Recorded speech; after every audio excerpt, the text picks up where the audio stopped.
Ladies and gentlemen, I hope you're all doing well, and welcome to the showdown between the Chaos Dwarfs and Nurgle. It's going to be myself with the Sorcerer Prophet on foot, going a little bit wider, using some Magma Cannons as well as the Fire Glaives, facing off against House Cat of War, who's going to be rocking Tammy on foot. Foot Tammy is certainly a pretty good duelist, does have anti-large against some of the Bellator's characters, and yeah, his big scary death thing is really brutal if it goes off. Now, as far as my build goes, frontline is going to be a core of Goblin Labor, so we got 3 or 4 of those bad boys backed up by Chaos Dwarf Warriors, which not the best fighters in the world, but if you put them up against Marauders of Nurgle, they should hold their own. The real epicenter of the army is going to be triple Magma Cannon. Nurgle does love to spam infantry, so having 2 or 3 Magma Cannons, I actually feel like, I don't know if there's like a shadow buff to them. They don't feel like OP or anything like that, but they do feel like they're a lot better. I think bringing like 2 is good, and 3 is kind of like an all-in kind of build, but if it works, it sure as hell works. So our caster is going to be a Metal Caster dropping Searing Doom. And in the bushes, we do have some Goblin Labors as well as Hobgoblin Spears. So really just going to be using the Fire Glaives to defend our secondary and the Magma Cannons to rip shots into the Nurgle hordes. So for the Nurgle legions, he's going with the old school infantry spam. That's going to be a ton of infantry, a combination of Marauders with great weapons, also some of the new Plague Ogres with great weapons, so maybe expecting some Bull Centaurs or something like that. Plague Ogres are pretty rad. It is going to be an Exalted Hero of Nurgle on a regular horse, so nothing super fancy there. And Chaos Sorcerer of Nurgle, going to be just rocking Fleshy Abundance. And then we got Tammy in the woods, and Tammy is going to be using, just foot. As far as the abilities, usually you just want to bring Black Cleaver, in my opinion. Like, if you're really trying to sweat, although Rotting Host is very good too. So Rotting Host and Black Cleaver is a nice combo. And his passive death ability is going to be Feast of the Maggot Lord. And if this thing procs, it can just straight up one-shot, like, not one-shot, but like 60% one of your characters if they don't have a ton of HP. So it is nasty. So a little bit of fast forwarding while we start jockeying for the points here. You can see this point on the side is going to be taken by TAMMY and company. Meanwhile here, I did send up some Hobgoblin Wolf Raiders, and what I really like about new domination mode is like how the objectives open instantly. The action really gets going. For the first Magma Cannon shot, it does make contact and able to do some nice HP damage against Marauders. Going for a surround here, so these Hobgoblins were going to come around the back and try and hit them. The other Magma Cannons haven't really had an opportunity to shoot yet. Meanwhile, House Cat going to be flanking me here with some Pesties. So the Pesties going to be creeping through the tree line, looking to try and shut down my Magma Cannon or get on top of the Fire Glaives, both of which are really good choices overall. And here I'm going to get bullied off the point a little bit.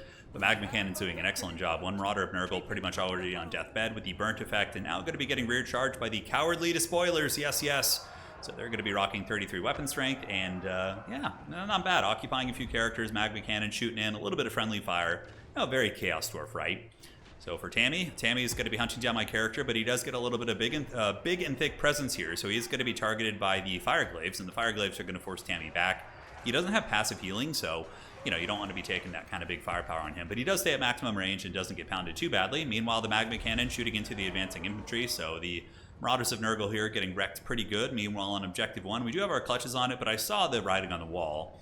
And oftentimes, if you can't win a point, I mean, if you need to hold it to win the game, sure. But if it's early on and it's not the biggest deal and it's more about value trading, you definitely want to concede this point rather than just giving my opponent these units for free. Another Magma Cannon shot, and we do have the ambush coming out of the woods. The Pestigors, the Dread Cows of Nurgle, are on their way, and I will be responding with some, I believe, Horsemen. I can't remember. Not Horsemen, but Hobgoblin Wolf Raiders. They'll do okay against Pesties. Pesties don't have the best MD, and the Wolf Riders can do a little bit of work with some shooting support. So Fire Glaives shooting into the old Pestigors here, doing some HP damage, as the Hobgoblins hopefully will be able to come in and clean them up. Now, he did call in his Goon Squad here, so the Exalted Hero as well as the Sorcerer did attack in to my Prophet. So in response, we call it a big beast of our own. And Bellator's are honestly really good monsters. I don't know what it is about them. I find that they have pretty good attack animations, and they connect a lot when they're attacking. So the Bellator here dominates the Exalted Hero of Nurgle, sends him off to the Shadow Realm, gets a Terror route, so at the very least he's going to be routed for a moment, which is going to buy me some time to come forward. Now Nurgle, though, is swarming very heavily.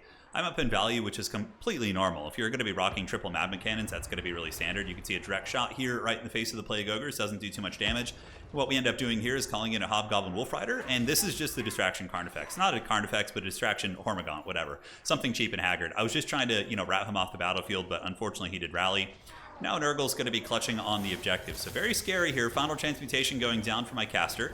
That was an overcasted one, so that's going to be fat. And the Nurgle Sorcerer getting worked on pretty early here. Honestly, pretty good start for the old Chaos Dwarves, as the Nurgle Sorcerer is going to be sent running to the hills. Might die from the Final Transmutation, and he does. So the Metal Magic doing it. But on the downside, he is able to shut down my Magma Cannon with his anti-large Plague Ogre. So really good usage, and my Bull Centaurs were still in reserve. Chaos Dwarves are... Oh my god. Look at that. He got the Ogre on his Tusk. I've never seen that. I always thought it could just do basic infantry, but the Bellator's Yeah, being an absolute beast this game, and hopefully we can rout off these ogres. Their leadership seems really good. They seem to hold for a long time. Magma Cannon going to be fleeing the scene. Hobgoblin Wolf Riders called in for a little bit of arrow support. Meanwhile, the other Magma Cannons just shooting into the infantry here. So the Marauders of Nurgle in the middle, going to get magma in the face. We got 2 cannons trained in on those. On the flank, though, we're in danger of losing our position. The Wolf Riders fought very well against the Pestigores, but Nurglings, the Frolickers of Bubonic, did make their way in. So now my Magma Cannon is going to have to flee while we call in some Cutthroats to try and screen that position. But up on the point here, we do see the routing. The Marauders of Nurgle are broken. And on the side, a very firm victory for Nurgle. Obviously, had a couple Goblin Labor, so that was inevitably not going to be the best fight for us. And the value gap is closing. Nurgle does not have much healing, though. So I would say I do have a true value lead at this point, because Nurgle, of course, did lose its healing caster. And the only other healing they're really going to have is Fecundity, right? So Magma Cannon has returned from the rout. And the Bale Taurus doing excellent work. Probably up to a respectable, 1,200 value already is really good. Up in the sky, we do have the Angels of Decay. Now, these are the new ROR Plague Drones. Their melee is a little bit underwhelming, but their hand grenades do bonus damage, and they actually do a ton of damage. If you can get them sitting on like big SE targets, it's really, really nice. So old Tammy diving into the secondary, but Tammy is going to be fighting against Infernal Guard Fireglaves, and these Dowie are no slouches. They do have anti-large halberds, so they're going to be able to kind of poke down Tamarcon, and we do send in the Bale Taurus as well. And yeah, we goon the Exalted Hero of Nurgle. He gets the business, but Tammy is in his natural habitat right now. He's going to be able to take the beat stick here to the Bale Taurus with his anti-large, and he is a really good anti-large fighter. Very, very good. So trying to make some ground up on the points here, but unfortunately we have been stuffed back a little bit, and if you're going to go in for triple Magma Cannon, you better expect to be stuffed back. Hobgoblin's going to be engaging versus the Frolickers on the side, and sadly for me, these little guys will probably beat my Hobgoblins pretty decisively, so that means one of my Magma Cannons is essentially just going to be shut down for a long period of time. So knowing I need to make a big play here, because I need to get that like mass pushback where he's just kind of fleeing the scene, I do call in the Granite Guard. Granite Guard are really good against SCs. These are the Arwar Chaos Dwarf Blunderbusses. Unfortunately, I wasn't paying attention. I could have shot down that Exalted Hero there, but it's all good. We'll get our grips on it in a second. And Tamarcon took about 3,000 damage, but he was able to defeat the Bale Taurus. Bale Taurus currently sitting at 1,500 value, not bad. Meanwhile, the Angels of Decay, 600 value, going to be pushing through, and this is a really bad situation for me. Angels of Decay are going to be throwing into my Magma Cannons, and you'll see some respectable damage once they get those Holy Hand Grenades. Now, Exalted Hero is almost broken. Blunderbuss is going to be pulling back here, and we are a little bit resurgent, but the value has gotten close, which is not good, although we do get a full route over here, and you have to take into account Demonic Crumbling too, which isn't factored into the value.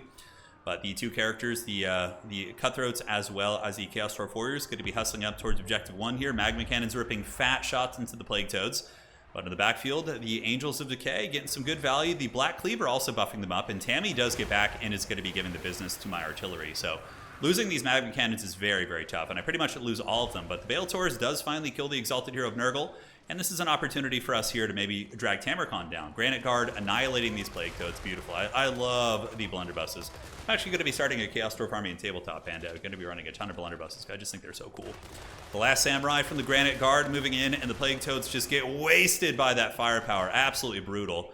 And now Tammy's kind of an open field, so I had an idea here. It's like, all right, let's get the old Granite Guard turning about face. Tammy is very, very slow, and with the suppression, Tammy is going to be put down to 30 speed. So Tamarcon is running towards my Sorcerer Prophet, which I thought it was a completely innocent play. I was like, it's all right. We'll stand and shoot. Although I should have been running for sure. So Tamarcon is suppressed. Looks like there's going to be a Fleshy Abundance going down, but these guys do fire damage, or no? He's lit on fire by the Sorcerer Prophet. That's what it was. We also get a Breath Attack from the Bale Taurus here, and this is a game-turning play. If we can kill Tamarcon here, but look at Feast of the Maggot Lord. It did, oh my god, 75, 80% damage against my Sorcerer Prophet. All right. So you guys wanted to know if that ability is good. That ability, most likely, Tamarcon ends up getting Last Samurai by the shooting, which is good. But now, like, my Lord, who is going to be providing magic, I still had 25 ones of magic at this point, is going to basically just be a potato that's going to die. I was recapping points here, so we have Objective 3 and Objective 2 that are coming back into our clutches. A couple Plague Toads coming up, but honestly, the Hobgoblin Rider should be able to trade well into Plague Toads. But yeah, losing my Lord there to the Feast of the Maggot Lord probably is going to cost me the game, because we had good momentum. I had a final transmutation I can pop, but now he's broken. So my whole counter momentum, which I was, on the way of capping 2 objectives, he could have came here and helped with the final transmutation, are all off the table now. So man, oh man, that was really strong, and that ability is really good. Granted, there's a lot of conditions that need to be met. I think people will start to play around it a little bit better, and that was the first time I really experienced its Wrath and Domination mode, at least, and how good it can be. But Man, oh man, that Sorcerer Prophet got like 80% of his HP just put in the trash can by Tamarcon's ability. So yeah, brutal stuff. Side point, we're going to hold on to that. We do have the Bull Centaur renders, and the middle point is going to be held on to by Nurgle, but if I had had my character here, we would have already captured this objective, and we would be using Searing Doom to knock off these Pestigors in tandem with the Veilsaur, so we would have 100% captured that objective, which would have given us a lot of time to get objective 1. But sadly now, it's going to be tough. My Lord's going to be dying here. We do get our Bull Centaur renders moving over to the side point here, and they will be cleaving through these Plague Toads. And yeah, the anti-large, not bad at all. I do like Bull Centaur renders in the Nurgle matchup. I think Nurgle does have a lot of anti-large now, though, so you need to respect it. But honestly, they would probably trade pretty well into things like Rot Knights. Here in the back, trying to salvage my character. The Sorcerer Prophet getting afflicted by Curse of the Slug, and the Veilsaur is probably going to route here. He's at negative 38. Granite Guard, as well as some of the Daka doing well. I love the Granite Guard. They've I've been kind of practicing at a ton at Chowie lately, and I feel like they've got some really good tools, actually. Everybody would like to rely on the double Death Reek and Train Cheese, but I've been playing against some top tier players and taking games off them with Chowie just kind of standard wider builds, which is really cool. But the Veilsaur does get routed. Unfortunately here, losing my Lord was going to be too much, so GG, well played. We do move into the middle.